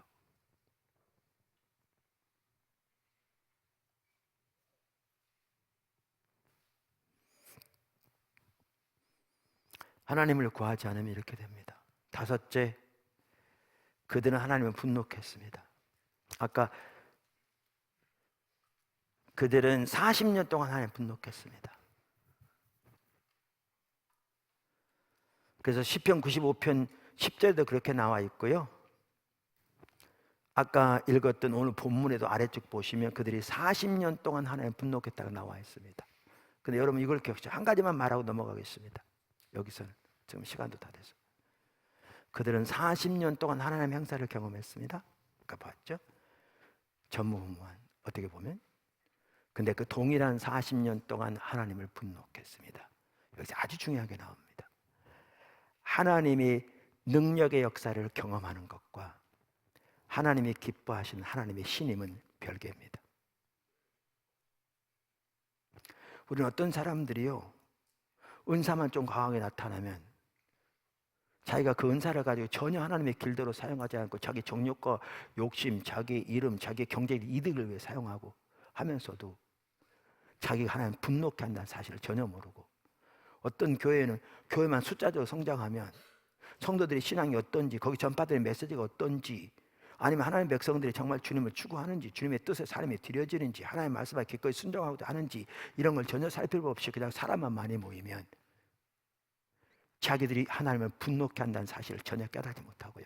어떤 사람은 사업만 잘 되면 그 사업을 정말 하나님의 방법대로 하는 건지, 정말 하나님의 목적을 위해서 하는 건지 전혀 상관하지 않고 돈만 많이 벌면 하나님이 자기를 기뻐하신다고 생각하는 그런 사람도 너무너무 많습니다.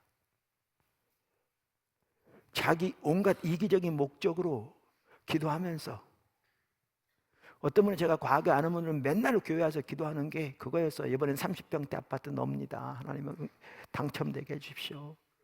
당첨되면 아주 하나님이 자기를 제일 사랑하죠. 그러다가 하나님 이번엔 팔고 40평대로 온 거 갑니다. 맨날 기도해요. 그럼 제가 됐다고 그래서 제일 사랑한 거 알죠? 하나님의 목적, 뜻, 의죽, 관심을 잡는데요. 이스라엘 백성들은 40년 동안 그 어마어마한 기적을 보이셨어요. 근데 하나님을 40년 동안 분노했어요.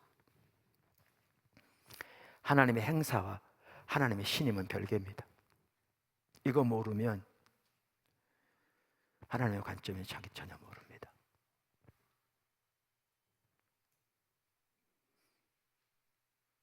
마지막으로 한 가지만 간단히 언급하겠습니다. 광야 생활하던 이스라엘 백성들과 같은 삶의 결과, 이게 무서운 겁니다. 히브리서 3장 12절, 형제들아 너희는 삼가 혹 너희 중에 누가 믿지 아니하는 악한 마음을 품고 살아계신 하나님에게서 떨어질까 조심할 것이요. 저는 이들이 지옥 같다고 생각하지 않습니다. 신약 전반적으로 볼 때. 그 말은 뭔 말이냐? 그 시대를 향한 하나님의 목적에서 제외된 겁니다. 아까 설명드린 것처럼. 저는 포도나무 교회가 하나님이 세우시고 지금까지 인도하신 분명한 목적이 있다고 생각합니다. 이 시대에.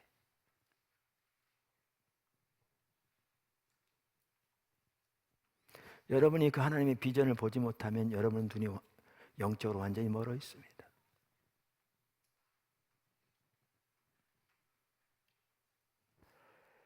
제가 리더들 모임에 나눴지만 이게 어렵더라고요. 한편으로는 하나님이 우리를 사용하셔서 이 시대를 이렇게 하나님 일을 하시려고 해. 잘못하면요, 자기는 실제 전혀 그 삶을 살지 않으면서 이상한 우월감만 빠지는 영적 괴물이 될 수 있어요. 말도 안 되는 거죠. 근데 다른 반대편이 뭐냐 하면 하나님이 교회를 세우시고 인도하시고 하나님의 중대한 목적을 이끌어 가시는데 그 자체를 전혀 보지 못하는, 이거 완전히 눈먼 자, 이게 양쪽 극단이거든요.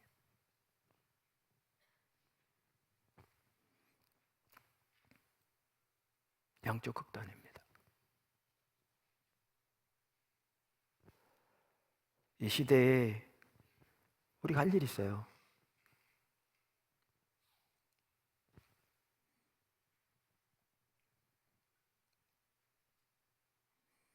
그래서 주님을 더 찾아야 돼요. 주님의 길을 알기를 원하고 믿음으로 주님을 의지하는 삶에서 자라나기 원하고 주님께 순종하는데 자라나기 원하고 주님의 의정과 의도, 성령의 인도하심을 따라 우리 같이 분별해서 연합해서 철저히 하나님의 말씀에 기초하되 성령의 인도를 따라 교회가 하나님의 목적과 비전을 위해 드려지기 원하고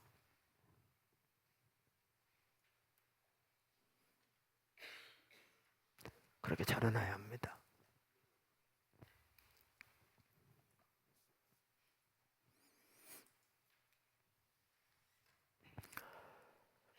시편 95편에서 하나님은 광야 생활하던 이스라엘 백성 그들의 조상들의 예를 들으면서 너희는 저들을 대면 안 돼, 강력하게 경고하고 계십니다.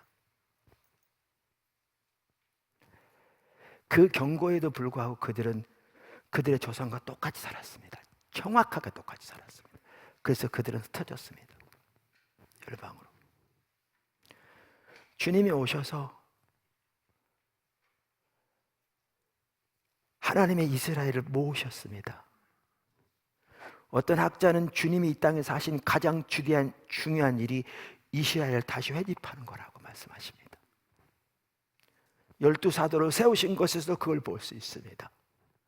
그리고 예수님의 십자가 부활을 통해 구속을 이루시고 유대인과 이방인을 합한 한 새 백성, 새 이스라엘 교회를 세우십니다. 그리고 그들에게 경고하십니다. 히브리서 3장에서 너희는 저들처럼 되면 안 돼.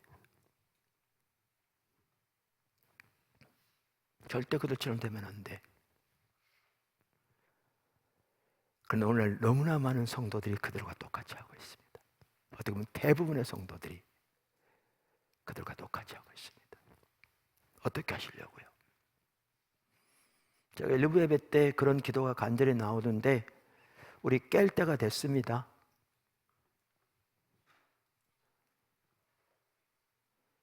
탕자가 어느 날 정신이 돌아왔습니다. 내가 지금 뭐 하고 있나? 아버지 집을 기억한 거죠. 일어나 그 무거운 발걸이지만 아버지 집을 향합니다. 정신이 돌아왔어요. 내가 지금 뭐 하고 있나? 하나님께서 오늘 우리에게 은혜 주셔서 그 깨어나는 영을 부어주시기를 바랍니다. 내가 지금 뭐 하고 있나?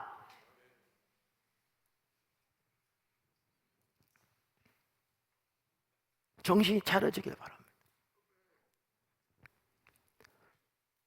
그리고 아버지 하나님을 향해서, 하나님의 세우신 목적을 향해서 달려갈 수 있기를 바랍니다. 여러분, 연세 드신 분이요, 연세 드다고 하지 마세요. 다니엘은 90세가 되었을 때도 하나님과 그 살아있는 생생한 교제 가운데 있었어요. 기도 응답하시고 천사가 임해서 아프리라를 교회가, 여러분 그냥 안 됩니다. 그만큼 생생한 교제가 있었다는 거예요. 그리고 그때에도 이스라엘 백성들을 애굽에서, 바벨론에서 회복시키는 그 일을 위해 다니엘 귀하게 쓰였습니다. 조지 뮬러 목사님 92세 때 돌아가셨습니다. 92세 돌아가실 때까지 고아원 사역 등 정말 하나님이 귀하게 쓰셨는데요. 제가 언젠가 말씀드렸잖아요. 그분의 설교집 킹덤 북스에 나온 걸 보면 그분이 65세 때 설교한 것이 몇 편 들어있고요, 91세 때 설교한 내용들이 여러 편 있는데 65세 때 설교한 내용보다 91세 때, 2세 때 설교한 내용이 훨씬 깊습니다. 쉽고 간단하지만 이 얘기가 뭔지 아십니까? 그만큼 시간이 지날수록 주님과의 관계가 깊어졌다는 얘기입니다. 여러분 90세 되시면 손 들어보세요. 제가 알기로는 여기에 아무도 90세 되신 분이 없습니다. 나이 떨쳐내시고요, 내가 지금 뭐하고 있나? 정신 차리시고 주님 향해 우리 모두 달려갈 수 있게 되기를 주님을 축원합니다. 성찬식 할 텐데 그렇게 주님의 십자가 부활 기억하면서, 기억하고 그 부르심 기억하고 그렇게 함께하고 그 은혜를 구하는 시간 되기를 바랍니다. 기도하겠습니다. 하나님 아버지, 성찬이도 다 나오시고요,